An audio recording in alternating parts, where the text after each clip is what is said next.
Samajwadi party के महासचिव मुलाकात तो करने जाते हैं रामपुर में आजम खान से और उनके परिवार से, लेकिन मुलाकात के बाद बयान देते हैं बहुजन समाज पार्टी को लेकर। सर, बहुजन समाज पार्टी के साथ गठबंधन को लेकर जब मीडिया कर्मी सवाल करते हैं तो वो एक बयान देते हैं कि कांग्रेस के साथ हमारा गठबंधन है और गठबंधन में चुनाव लड़ेंगे, लेकिन बीएसपी पर खुलकर नहीं बोलते हैं।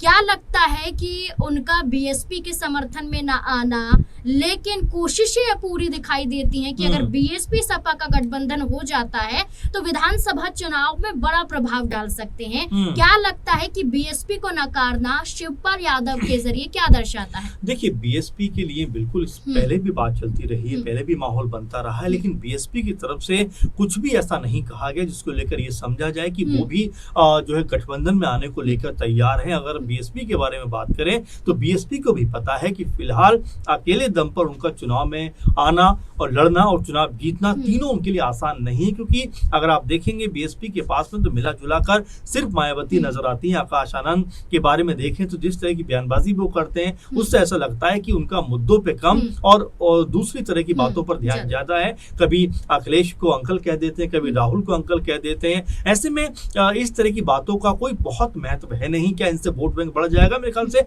ये बचकाना हरकतें हैं। ऐसे में शिवपाल यादव का ये कहना है कि देखिए, कोशिश तो है, लेकिन जैसा रुख बीएसपी कर रहा है ये मुझे भी लगता है, क्योंकि कांग्रेस पार्टी ने भी ट्राई किया, उनके तमाम सारे नेता भी उनके आवास पर पहुंचे, लेकिन बहन जी यानी मायावती ने उनसे मिलना नहीं जरूरी समझा। तो ये बिल्कुल स्पष्ट हो जाता है कि मायावती अभी भी इस बात में लगी हुई है कि 2007 में जिस तरह से उन्होंने अकेले दम पर चुनाव लड़कर जो है सरकार बनाई थी, वैसा ही 27 में भी वो करती हुई दिखाई पड़ेंगी। लेकिन अब देखिए, उस समय का माहौल और अब का माहौल बहुत जमीन आसमान का अंतर है। तकरीबन 20-25 साल हो गए इन सब बातों को। तो ऐसे में मायावती क्या उससे आगे नहीं आ पा रही हैं? क्या एक जो माहौल बनना चाहिए, क्योंकि अगर समूचा विपक्ष एक साथ आ जाता है जिसमें मायावती हो, कांग्रेस पार्टी हो, समाजवादी पार्टी हो, इस तरह से अगर ये एकजुट हो जाते हैं तो वाकई में प्रभाव पड़ेगा। और इसी बात को लेकर शिवपाल यादव ने अभी तो नहीं खोई, लेकिन कुल मिला जुला कर ऐसा लगता है कि मायावती का जो रुख है, उनके रुख को देखकर ऐसा लगता है कि सपा के साथ में शायद ही वो गठबंधन करना चाहें, क्योंकि अभी तक उनकी तरफ से